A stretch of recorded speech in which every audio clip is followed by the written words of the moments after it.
engine running. Absolute genius. Get this. Welcome. This is the show where we bring you Science. What that essentially means is discoveries, Advances. questions, Research. technology. Unbelievable. Without further ado, This is The Naked Scientists. Hello, welcome to the show where we bring you the latest breakthroughs in science, technology and medicine. But this week, we're actually bringing you something slightly different, a behind the scenes of Christmas at The Naked Scientists. And around this time of year, you know what it's like, a little dark and a little chilly outside.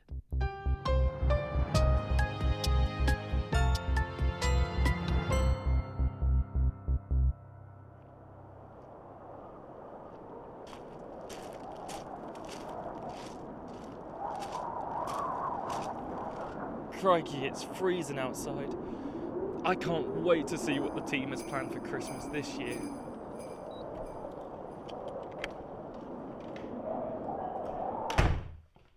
Where is everyone? Chris? Sally? Otis? Katie?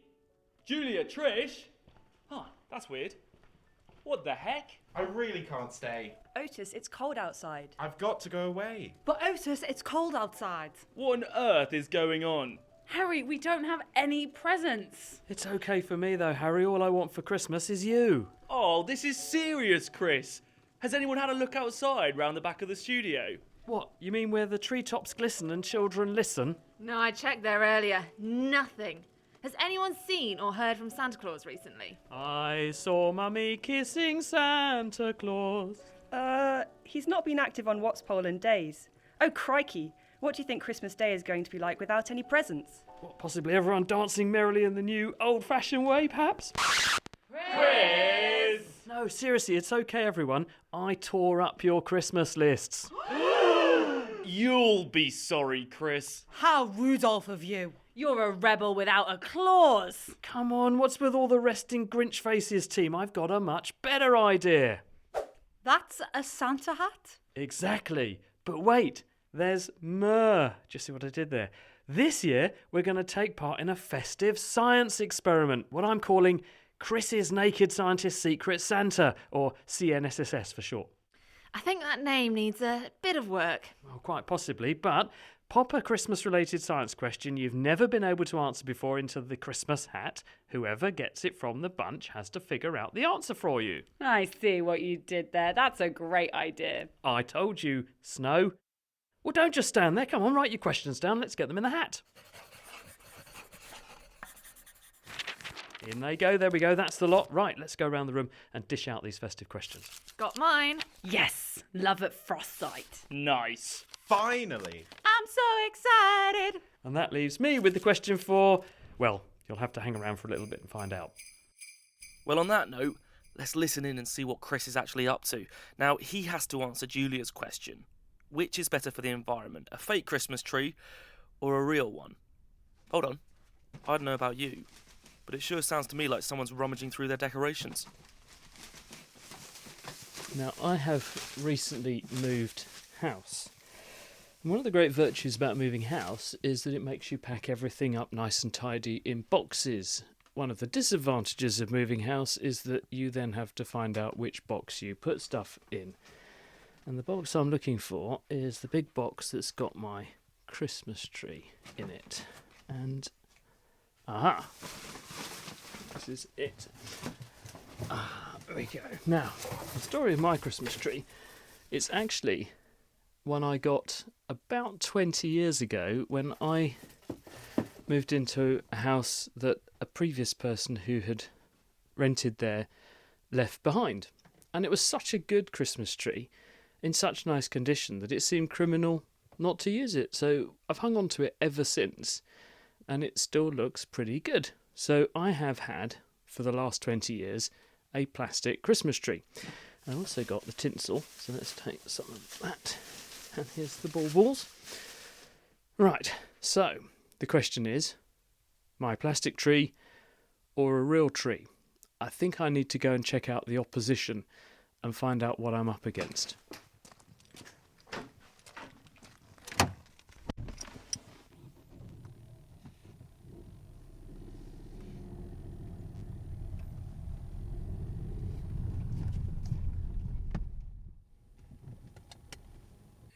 are. So this is a sort of farm and agricultural and garden machinery place that also, I've seen this big sign outside when I've been going past. It says Christmas trees.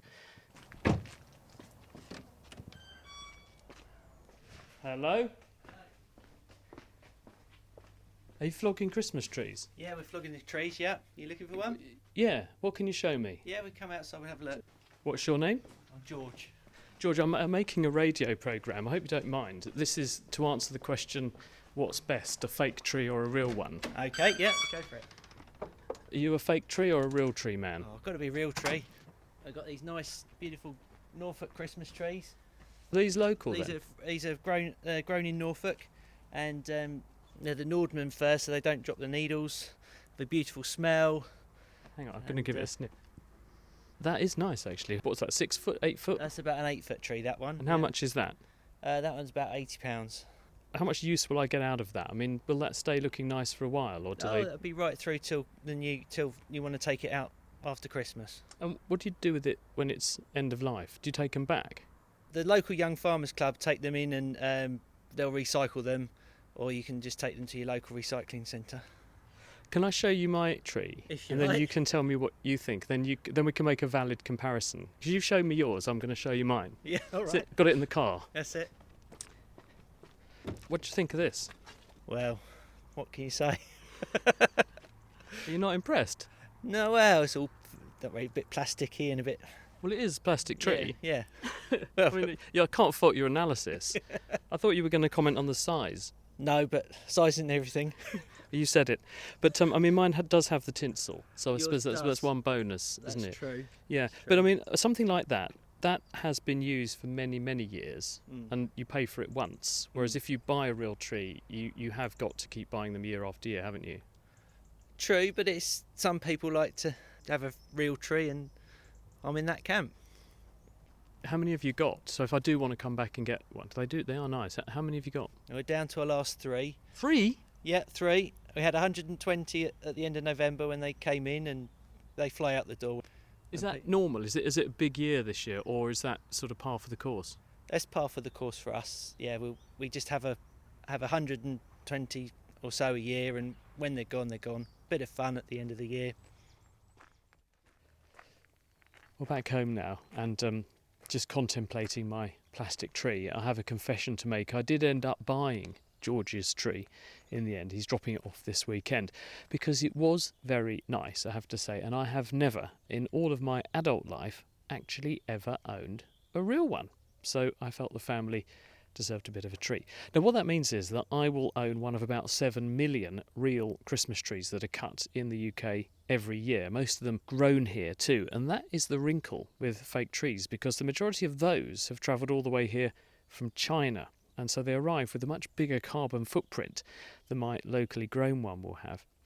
Then there's also the recycling question. At some point my plastic tree is going to give up the ghost, and that means it'll end up in the bin, and therefore there will be a landfill cost. And even if the material is reused, there's still going to be a carbon cost to recycling that. My real tree, on the other hand, as George said, can go to the young farmers who will turn it into wood chippings and use that to line paths. And as those chippings break down, they'll just release back into the atmosphere only the CO2 that they took up from the air in the first place. Now, according to the Carbon Trust, a 7-foot fake tree is responsible for about 40 kilos of greenhouse gas emissions, and that means you have to use it for at least 10 Christmases to be environmentally better off than buying a real one. But the data from the retail market suggests that my 20-year-old plastic tree is a real outlier. Most fake trees that we own get used only an average of 4 times before they go in the bin. So the bottom line is, it looks like George is right to be a real tree man. Unless you hang on to your fake tree for at least a decade, the planet, your living room and your carbon footprint will all benefit from you owning a real Christmas tree to celebrate the festive season with. Merry Christmas.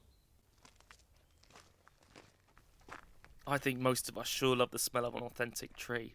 It reminds me of Christmas for sure. Well, what's next? Let's move on.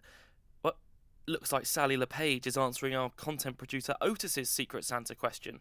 Sally, you better try and find out. Why are Santa's elves so small? Okay, I can definitely work with that. As an evolutionary biologist myself, I am certainly used to thinking about why species are the way they are. But in my mind, elves are usually tall and powerful, like in Lord of the Rings. And I mean, I can't imagine Legolas in a tiny little hat and stripy stockings carving wooden toys for kids. I need to find someone with specialist knowledge about the Christmas elf species, and I happen to know just the person. Dimitra Fimi is an expert in fantasy literature at the University of Glasgow, particularly the world of J.R.R. Tolkien. Now, for some reason, elves and other magical beings don't tend to show up much in the fossil record. I have no idea why.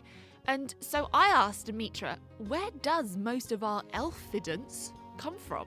Definitely from the 1860s and on, we see a lot of images of Santa accompanied by elves who help him make the toys. So that goes back to traditional beliefs about elves helping people. You know, we have in older times brownies or hobs or hobgoblins. The elves can make things in the traditional belief. So you've mentioned hobgoblins and brownies and fairies. Do you think that these are different entities and we're just getting a bit looser in how we're naming them? They were always looser. So the names have always fluctuated. It's actually, if anything, today we more or less stick to elf or fairy, and these are the most widespread, the most commonly known ones. So it's actually become less variable. That suggests that to look at a biological cause for how they're related to each other and why Christmas elves are small, actually we shouldn't pay too much attention to the English name that we give them. No, not at all. No, it's about their nature. It's about what they do and what is their role in the way we understand the world around us. Dimitra Fimi there. And that means I need to know who the Christmas elves are most closely related to if I want to find out why they're so small.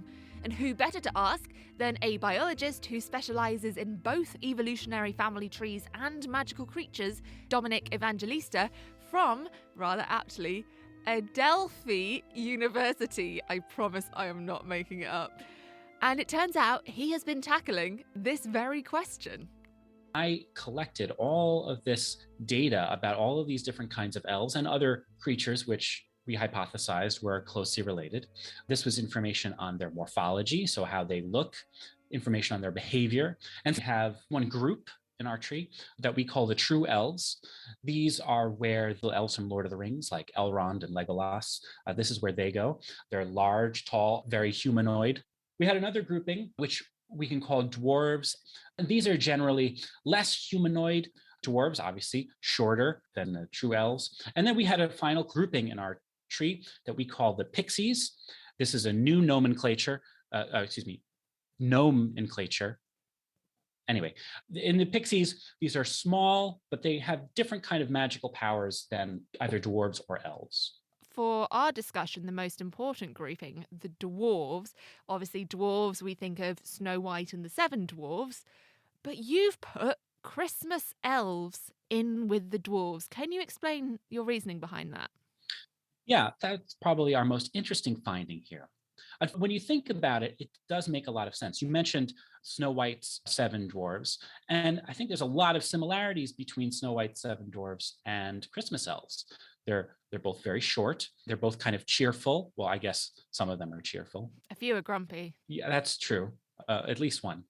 And if we're comparing to like other dwarves, like in Lord of the Rings, these are creatures that like to build things. They're very crafty. They're good with their hands. They have lots of tools. And that is, I think, the main feature of Christmas elves.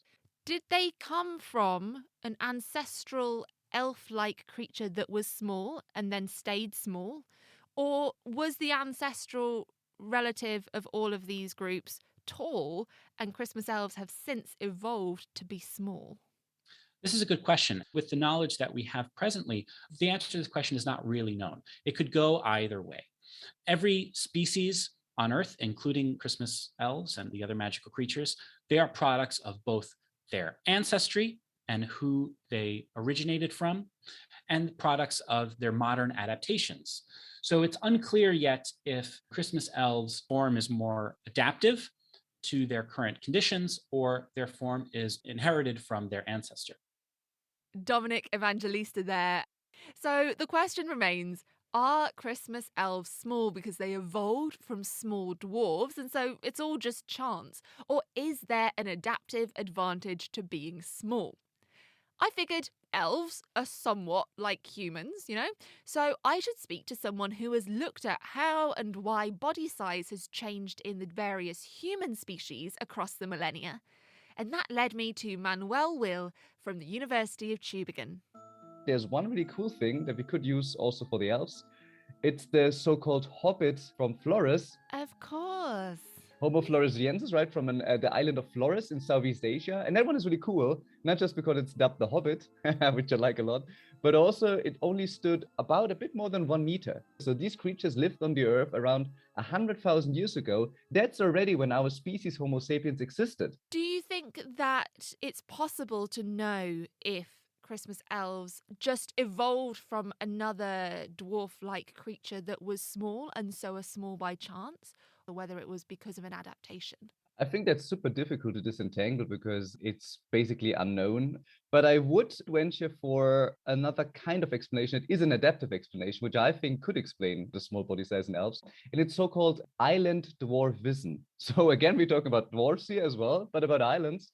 And there's a really cool thing with many animals, not just humans, that when you see them living on isolated islands, there's a cool thing that normally larger bodied animals get smaller, they dwarf, so to speak.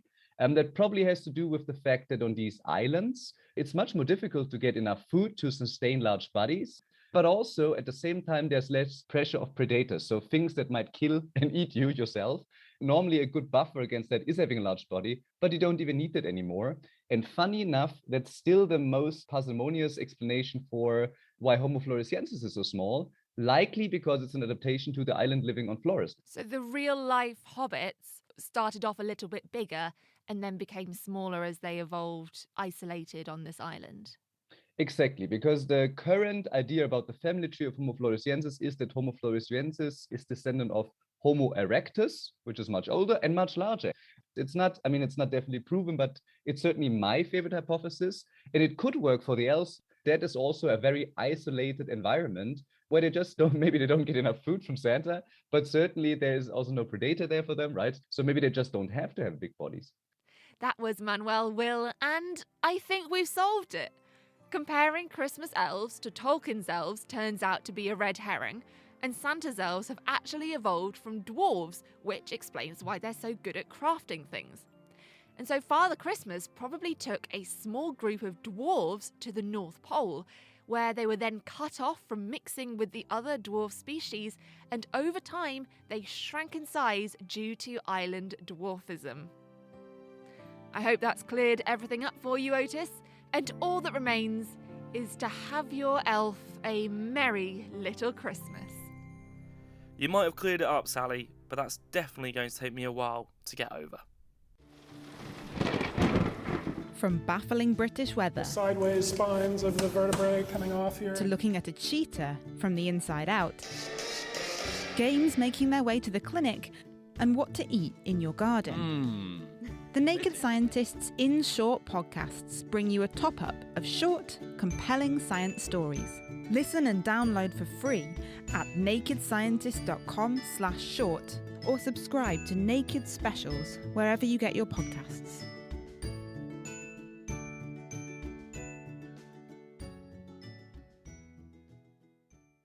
For now, we're answering each other's Xmas questions here at the Naked Scientists. Well, who's next, you ask?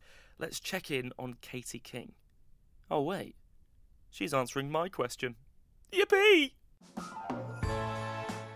My question for CSSS is, how drunk is Santa at the end of Christmas Eve? I'm guessing the simple answer of very won't quite cut it. Being the boozy Brits that we are, let's ask the wonderful British public what they leave out for Santa. Mince pie and brandy. A single malt whiskey. Tennant's lager and fondant fancies. Santa always gets sherry. A glass of sherry and a carrot. Mince pies, carrots and milk. Santa loves a Jim Beam in my house. Rich tea biscuits, milk, and the remote control for the telly whilst he was having his biscuits. So on my list, the main culprits are sherry, whiskey, the odd can of beer, and some milk. Okay, now time for some maths. And who better else to help me out but the one and only Christmas Carol, Carol Vorderman. So I've looked up how many million households in Britain have children in them. So there are 5 million of those households. And then based on your superb research, Katie, I've cut it proportionately. So let's say 2/5 give Santa sherry, 1/5 whiskey, 1/5 beer, and 1/5 milk. The milk's not going to have much of an effect, I don't think. No, not even warmed up. I always give him sherry, you know. He told me once, fact, that he prefers sherry to whiskey. Did he? I'm just putting it out there. So sherry comes in at 20% strength, whiskey at 40, not surprisingly. Not stronger. Higher, and beer at 4%. Don't argue. Others will say other beers are available at higher strengths. I'm saying 4%. I'm saying 4%. It makes my numbers a lot easier. Right. And then obviously a serving size, 50 millilitres. It's quite generous. That is very generous. Lucky Santa. But then you see on Christmas Eve, people are feeling generous. It's a generous time of year. 50 mils for Santa. The beer, I'm going with a small bottle. Yeah, I can't imagine Santa would want to drink a pint at each stop. Well, that's a lot. It's too much. So, so I'm giving him a small bottle of beer. Small bottle for Santa. But healthy proportions of sherry and whiskey. So if we multiply all of those up, that a serving of sherry for Santa will be 1 unit of alcohol. Whiskey, 2 units of alcohol. And the beer, 1.5 units of alcohol.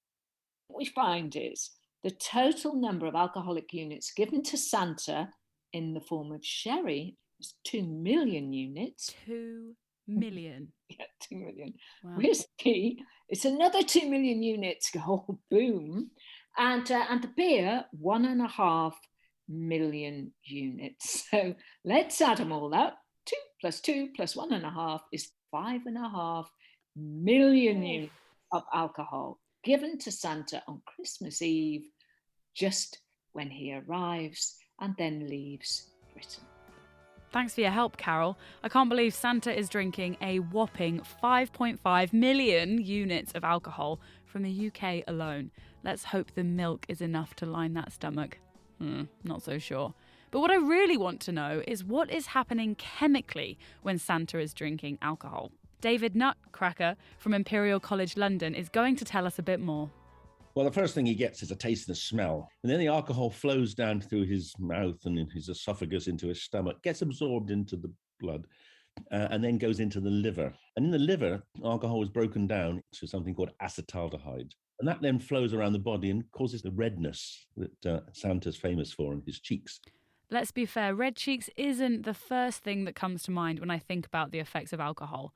Tell us, David, how does booze affect our brains? The key is when the ethanol gets into the brain, it starts to increase the activity of GABA. Now, GABA is the brain's main calming inhibitory transmitter. When you increase the effects of GABA, then you begin to feel calm yourself and more sociable. And I guess that's where his ho-ho-ho comes from. How much alcohol do we need to drink to activate this GABA system? Well, the first few molecules of alcohol going into the brain start to turn on the GABA system. It's by and large the first 2 or 3 units of alcohol. They are largely working to increase the effects of GABA, to get you into the party mood, so to speak. Christmas spirit. That's exactly right. If Santa drinks all of this sherry and he's got thousands of glasses in his system, what happens then? Well, let's hope he doesn't get that many, unless he's extraordinarily tolerant. But what begins to happen is your blood alcohol level rises, then alcohol starts to block the glutamate receptors in the brain. Now, glutamate is the neurotransmitter that is critical for keeping you awake and for laying down memories. When you block those glutamate receptors, you start to forget things, and that's a big problem for Santa because he might not remember where he's got to go for the next child or the next children. He might forget some presents. Indeed, he might, and then he might potentially even forget how to get home and get lost, and who knows where he might end up. Rudolph to the rescue, we hope. If Santa is made up of a similar composition to us, how big would his liver need to be to break down all of this alcohol that he is consuming in that one night? Well, one does wonder what's inside that abdomen of his. Let's hope it is a really big liver so he can cope with all the free drinks that people give him. Let's hope so. Interestingly, David Nutt has developed an alcohol alternative called Sentia that stimulates the GABA system, which makes us feel relaxed, without blocking the glutamate system, so we can still walk in a straight line afterwards. I asked David what would happen to Santa if we switched out sherry for his alcohol alternative. He would feel mellow, he would feel relaxed, but he wouldn't run the risk of forgetting where he's got to go next and falling off of his sledge and disappearing down the wrong chimney. That's what we should be doing. We should give Santa your alcohol alternative rather than sherry, just so that there's no risk. Well, you can never say no, but certainly you could reduce his risk. And that's a really interesting idea. I wonder if I can do that. Yeah. I have my botanical drink. I could put that out for Santa and see if he likes it. Definitely. Ask for some feedback. Well, he never gives you feedback. He just eats the pie, and his reindeer seem to eat the carrots, but he never replies to my letter. He doesn't respond to my letters either, so let's not worry about that one. Thank you to Christmas Carol and David Nutcracker for helping me answer the question of how drunk is Santa at the end of Christmas Eve? My answer is simple. He must be a very merry soul. Happy Christmas.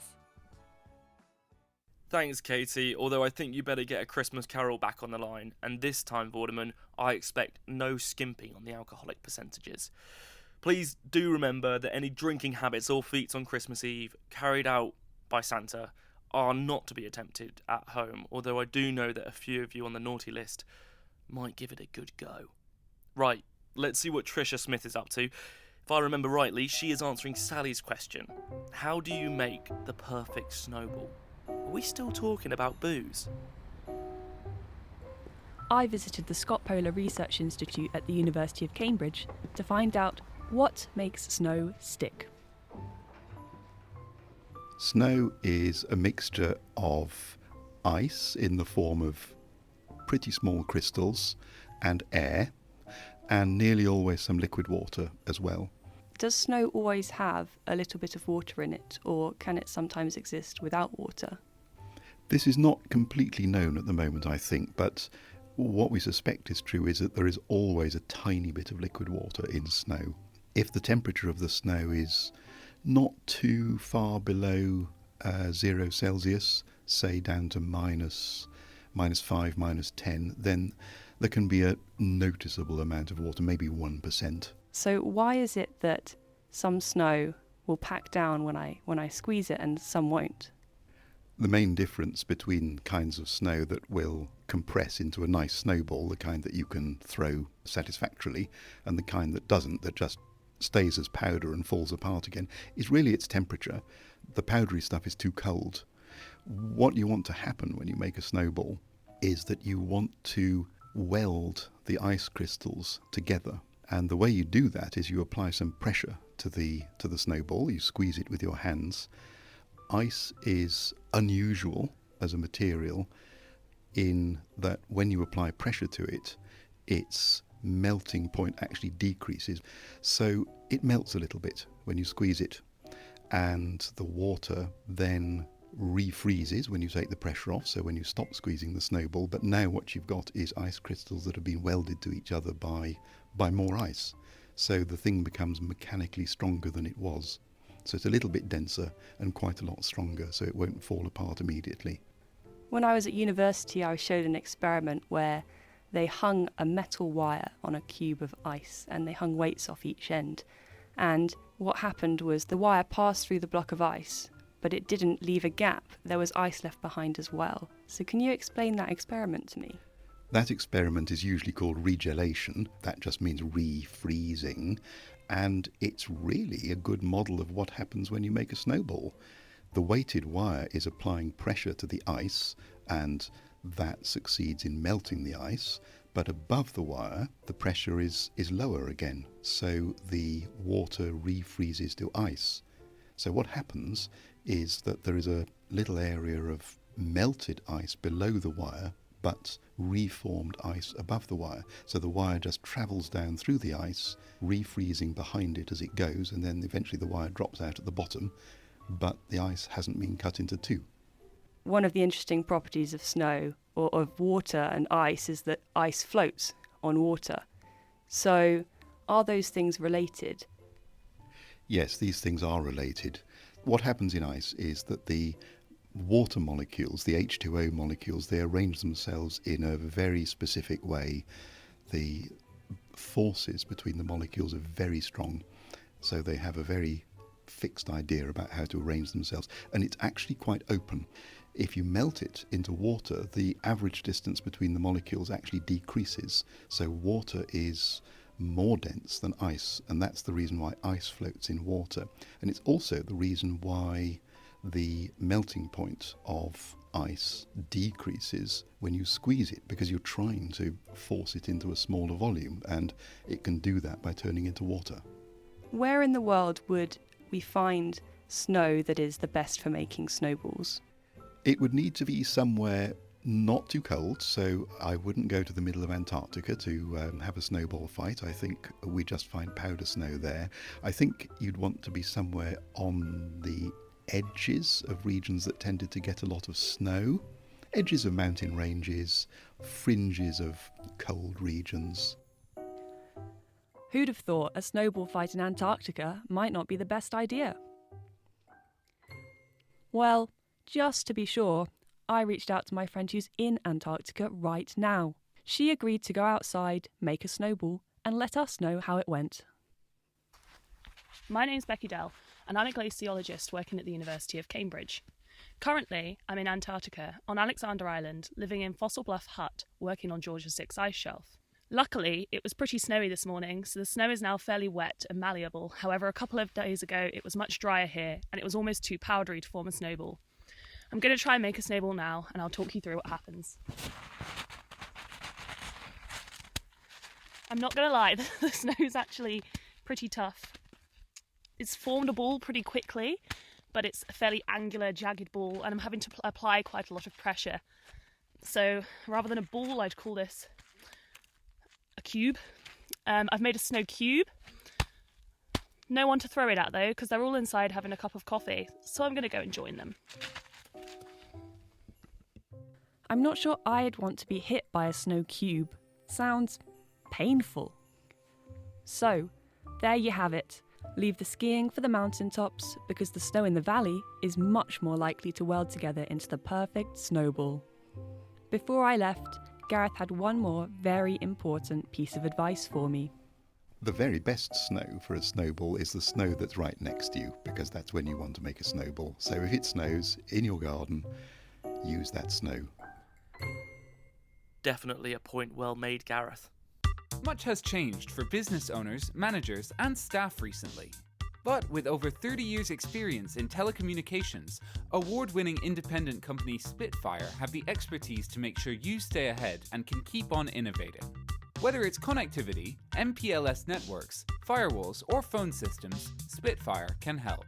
To find out more, go to spitfire.co.uk. That's spitfire.co.uk. Spitfire, telecoms and IP engineering solutions for business since 1988. Right now, you're listening to a Christmas special of The Naked Scientists. And we've got a Science Secret Santa on the go. We're helping each other answer Christmas questions. It's time to see what Otis is up to. And if I recall, I think I last saw him up in the office. Better nip in and see how he's getting on. Trisha wants to know, how many carrots does Rudolph need to eat in order to circumnavigate the whole globe? Hold on, I need to figure out an answer to this? But I'm an assistant content producer, not one of the actual Naked Scientists. I know, I'll just find a scientist who can. Ah, here are the best zoologists who work with reindeer. Hi, this is Gabi Wagner. I work at the Norwegian Institute of Bioeconomy Research, and I research reindeer husbandry. Hello, my name is Otis from The Naked Scientists. I need your help to figure out how many carrots Rudolph needs to eat in order to circumnavigate the whole globe in one night. Well, magical flying reindeer may be a bit difficult to get hold of. So what you're saying is we'd have a better answer if we could test it. Theoretically, yes. Okay then, time to steal a reindeer. I'm sorry, what was that? Let's grab one and meet Gabby in Norway.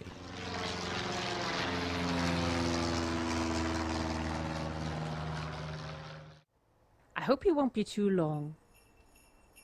What's that? In the sky? It looks like it's heading straight towards me. Are you okay? I found us a reindeer to test with.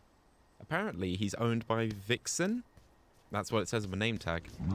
That's not what I was expecting. But when is science ever something you can accurately predict? This is interesting. Usually only females have antlers in winter, but this is a male. He's castrated, of course. Otherwise, he would already have lost his antlers about a month ago. I think he's built to pull sledges. That would explain why he is so tame. He didn't beat you up that badly. He's bigger than I imagined. How heavy is he? He's 140 kilos. He is in very good condition. He must have had some Christmas food to weigh that much at this time of year. Okay, but back to the main question. How many carrots would it take for him to get all the way around the world? Now, obviously, he couldn't circumnavigate the Earth at the equator. He can't sweat after all, and he can't lose any heat with that fur. See, he has a thick coat of underwool and these thicker, longer hairs called guard hair.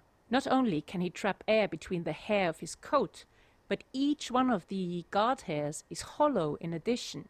That gives him superb insulation against the cold. I was wondering why he didn't seem fazed by the cold.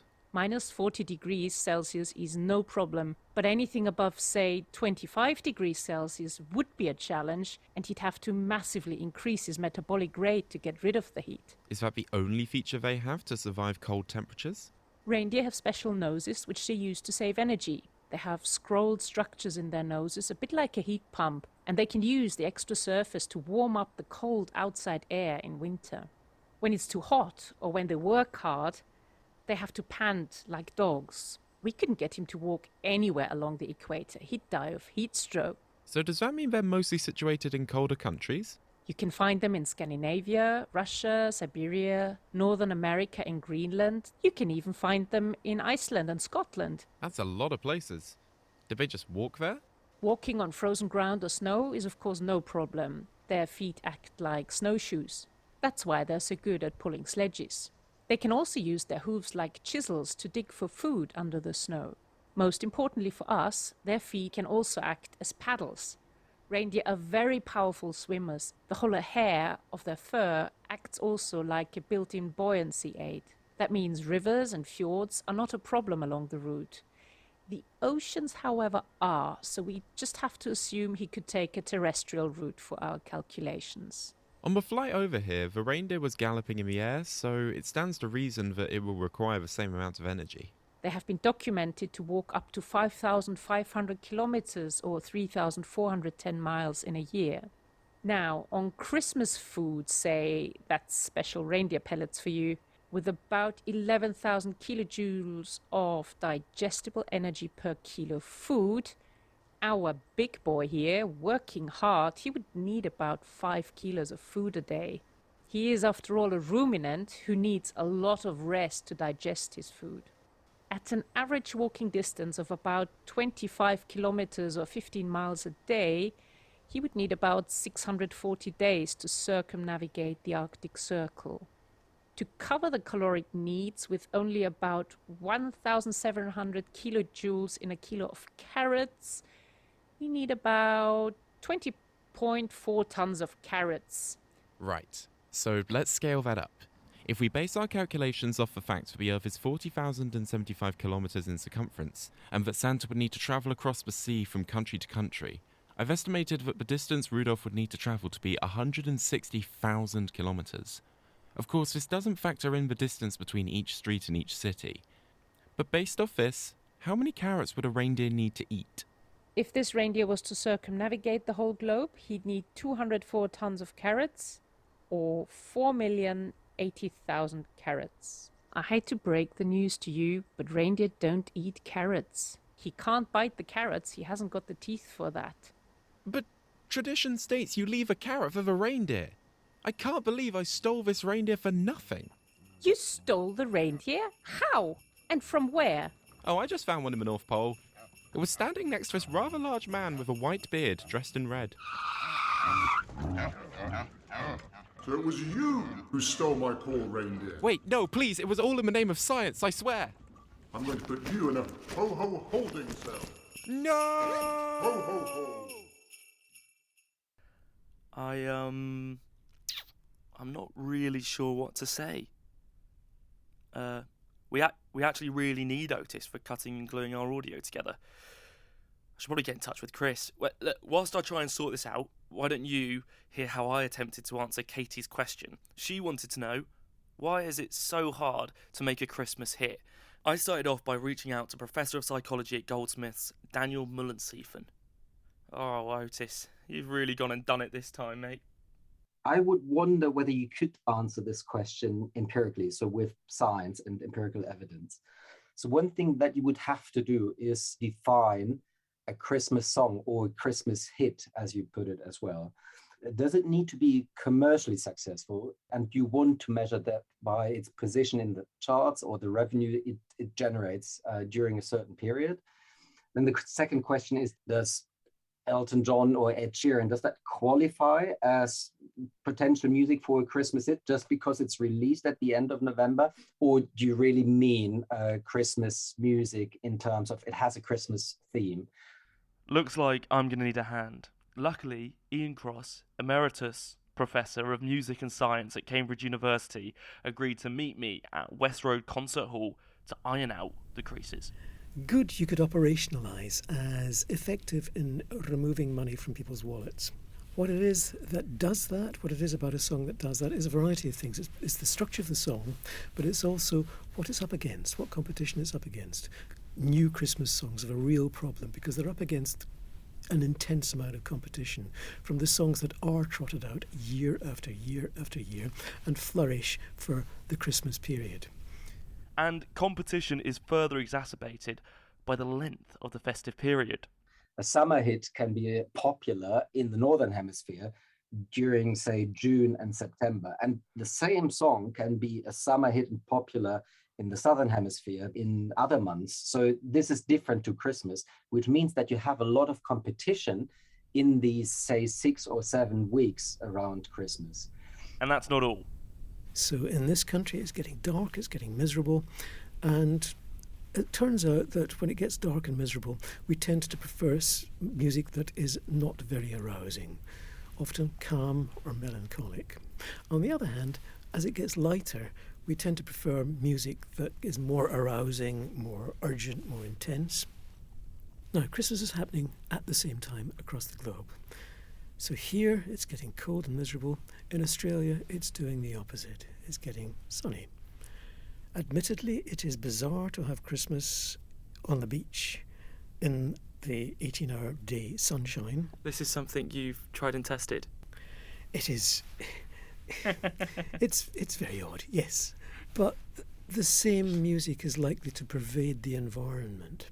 It might be that Slade's, and here it is, Merry Christmas, is a little more popular in Australia than it might be in the UK, simply because it's very upbeat, very arousing, and it fits with the long days in Australia. Firstly, a Christmas hit has to be Xmas-y, and I'm not going to be moved on that, okay? I think the best thing I can do is catch up with a rather talented friend of mine. It's time to take a look at those popular Christmas hits and see what I can learn. Conrad Godfrey, he's a musician, YouTube curator, transcriber, and he also sings in a barbershop quartet called Sound Hypothesis. They're the current UK national champions. You know, as you do. Merry Christmas, Conrad. Merry Christmas, Harry. Come on in. Thanks very much. Where's the piano? Through here. Conrad tells me that a lot of popular Christmas music employs a compositional technique known as chromaticism. I better let him explain this one, eh? Chromaticism meaning kind of the colour that you get when you introduce, if we're talking about the keyboard, is going beyond the white notes and into the black notes, to put it simply. So let's talk about White Christmas, for example. How does that go? It goes... I'm dreaming of a white Christmas. He goes completely out of key and explores loads of different kind of terrain. Is that normal of popular music, this exploration of the keyboard? No, I would say it depends on what you're talking about. I mean, if we take a song like Justin Bieber's Mistletoe, that's an example of a Christmas song that I would say actually is basically a pop song. And I'd say one of the reasons for that is because it's not using a lot of this jazzy influence stuff. It's just using very simple 4-chord progressions, and the melodies kind of just staying very tonal. And the chords it's using and the notes it's using, it's very kind of... He doesn't really go away from kind of any of these very simple kind of notes that you would find in the scale. You could think of making it a little bit more sort of Christmassy or something by simply, for the chords he's playing, you could add in what in the jazz world they call like upper extension. Kind of do something like this perhaps. Something like that, make it a bit more Christmassy, right? It's the most beautiful time of the year. Lights fill the streets, spreading so much cheer. I should be playing in the winter snow. Funny how that kind of drums up nostalgia, because it does, it feels more Christmassy to me. Yeah, right, it does. And it's 60s, 50s inspired orchestral sounds really, where there's so much hidden complexity, there's lots going on. And you don't really notice this when you're listening to the song. All those complexities, all those like really complex key changes and like rich jazzy voicings are just really hidden. And I think that's a lot of what that kind of nostalgic style did so well. There's this other theme that I've noticed in some of these Christmassy songs when I was doing a bit of research that I don't really think I've heard anyone comment on, but it's actually this kind of trick of using the descending major scale to evoke the sound of church bells on Christmas Day, right? So I think that songs, for example, like Walking in a Winter Wonderland is the same thing, like, and Have Yourself a Merry Little Christmas as well. You've got, it's that kind of, and so it's pulling on these kind of themes that we associate as well with nostalgia with Christmas. Exactly, and I think you see that in quite a lot of arrangements. So you should look out for that one, the descending scale, to evoke the bells. Conrad gave me some final advice. If you aren't going to use his techniques, you're going to need to throw in a lot of jingle bells or reference to this time of year instead. A little bit like Justin Bieber's Mistletoe. I think what I'm learning is that tradition really plays on nostalgia, and that certainly seems to be the case for Christmas music. Now, there's an interesting effect of what happens when you're exposed to music continuously, the same piece of music. Initially, your preference for it increases, and then it probably decreases because you've been overexposed. So does that mean that when I was younger, I might love something by Boney M, but over the years, that's going to start to decrease, and I might start to dislike the Christmas music that I did as a youngster? That's possible, but there's also another effect, which is that we tend to form quite intense affective attachments to the music that we heard in early teenage years when we were forming our identity. And that attachment to that music tends to persist, irrespective, one might almost say, of quality. You know, Katie, I really don't think I actually got to the bottom of it. The main reason Christmas hits seem so popular, I think, is due to them being nostalgic. Luckily, Julia Ravey is looking into just that.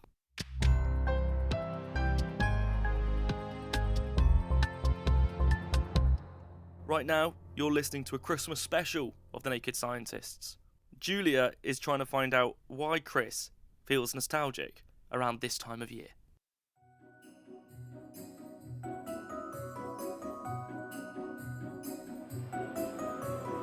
I'm out and about in Cambridge, and it is definitely beginning to look a lot like Christmas. There are beautiful decorations everywhere, twinkling lights, people out and about shopping. But for me, it isn't just about the decorations or the music or the food. It's about that feeling of nostalgia Christmas brings. Why is it that we look longingly back to the past?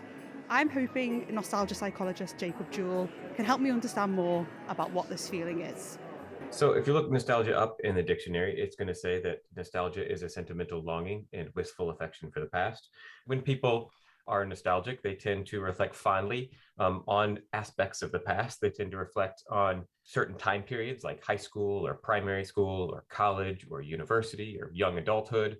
But almost always they're surrounded by close others. So close friends or close family. And nostalgia is largely a kind of a positive emotional experience, but sometimes it does contain, I guess what I always say is a tinge of sadness. However, the negativity or this a little bit of sadness in nostalgia is almost always outweighed by the positive experience of nostalgia. And does nostalgia serve a purpose for us?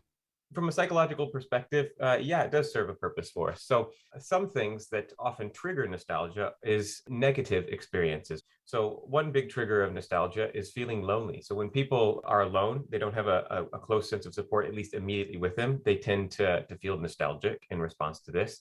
And research has shown that nostalgia actually, in turn, boosts a sense of social connectedness with other people. Similarly, when people feel that life is meaningless or perhaps they're bored, that triggers a sense of nostalgia. And nostalgia, in turn, increases a sense of meaning in life. So its primary purpose really is to help people cope with negativity and promote more positivity. Does nostalgia alter our perception of the past? Almost definitely. When people reflect nostalgically on the past, they view it through kind of rose-tinted glasses. So oftentimes seeing it necessarily more positive than it was. And we all know that our memories, generally speaking, are susceptible to a lot of biases. So I'm guessing that when people reflect nostalgically in the past, they tend to give it a bit of a positive spin. I was listening to Christmas songs the other day and I noticed just how many of them reference the past. You will get a sentimental feeling when you hear Last Christmas, I Gave You My Heart. Here we are as in olden days, happy golden days of yore. So what is it about Christmas or the holiday season in particular that has us all reminiscing? Neuroscientist and author Dean Burnett is definitely the right person to ask. Well, like I say, our strongest memories will come from our childhood. Obviously, that's when we are developing. Your childhood experiences tend to be, formative. And it's not like a logical thing. A lot of the things our brain prioritizes when it comes to experiences are emotion. So strong emotional memories will usually override objectively useful ones. And when you're a child, what is more emotionally stimulating than Christmas? You're not in school anymore. You've got time off. You're with your family all the time. You get given loads of presents and there's lots of colorful things everywhere and music that you can dance to and all the treats and things. So yeah, when you're a kid, Christmas is an extremely powerful experience. And especially when you're younger and maybe you don't understand, all I know is when I see trees and baubles, I get lots of good stuff. So I must remember this. This is clearly quite indicative of good times ahead. So if as you grow up, you hear this particular piece of music and you associate that with all these good times, you hear it again, and those memories will come flooding back. It's triggering the connections. So Christmas in a way, because I feel like every year we have the same music, the same food, we normally interact with the same people. It's a bit like a Groundhog Day, all of the same cues. So is that a big influence over sort of triggering memories of the past? Yeah, if you think of it like a crossword, when you're trying to fill in the blanks, when half of them are already done, then it's a lot easier to recognize the words and stuff like that. So when you surround yourself with the usual cues of Christmas, it'll make the existing memories of Christmas much easier to trigger. It doesn't take much to fire them up. Dean talking about the familiar things around us at Christmas got me thinking about all the things that we have in our family home and we get them out every single year. And actually today is a very important day because my family are putting up the Christmas tree. Hello? Well, that's a doorbell. The Christmas tree's just arrived and the real tree. As I'm very sadly not at home at the minute, my mum and sister gave me a tour of all the decorations they put up so far. Well, we have the lovely tree in the hall. The snowmen are looking a little bit worse for wear, not going to lie. I think it's all the years, the build-up of sellotape. We've got the Santas on the fireplace. Yeah. And again, one of the Santas actually lost a foot. How long have we had them? 20 years, probably? Oh, a long time. How many cribs do we have in that house? At least 10, I would say. I'll show you. I haven't got them all up yet. Also got that lovely one that we made out of ice lolly sticks. Oh, yes. That's going up tomorrow. I know that Angel Gabriel looks really angry because I did that one with a red pen. A lot of them look like they're being decapitated now, but every year I rebalance them and get that. The Christmas Robin, that's a new one. That's a nice one. I like him. I couldn't resist it, but I'm beginning to regret it now because I've still got half a room full of decorations to put up. And the house looks pretty full. We've been working on it all weekend, but almost there. All right, see you soon. Can't wait to see you next week for Christmas. Bye. So essentially, my home turns into a Christmas grotto every year, and we keep hold of all of the things that are important to us, even if they are broken. So Dean, why is it that we cling on to these traditions? We're a very social species. And like one example of things we need is a sense of control, the ability to, right, this is the routine, this is how it works. It's reassuring to say, we know Christmas goes ahead, it goes A, B, C, D, E, that's how it happens. So you stick to that because this is your routine and you don't like to play around with established patterns. So if you're going into something as important as Christmas, which you're extremely emotionally invested in, you want as much control and certainty as you can, which means we stick to the traditions, we stick to the routines, and we prioritize them. And when other people say, you do something different, that's no, that upsets my system, that upsets my expectations. I don't like the idea of doing that. It's just reassuring for the brain in a subconscious way for so many reasons. And Jacob, what is it about traditions that makes us feel nostalgic? Traditions are important to us largely because they give us a sense of meaning in life. And that, along with kind of all the sentiment, all of the social connectedness, really kind of helps heighten the accessibility of the memories and makes it a good thing to be nostalgic about. It seems like our need for stability in the form of traditions and the importance of Christmas solidified in our early years makes us reminisce more around the holiday season. We whip out the same music, deckies, see the same people. It's almost like a time machine back to Christmases past, giving us that nostalgic feeling. On that note, my hot chocolate is ready, mince pie is warm, and it is time to put on my favourite Christmas film, which I've watched every December for the past 20 years. It takes me back.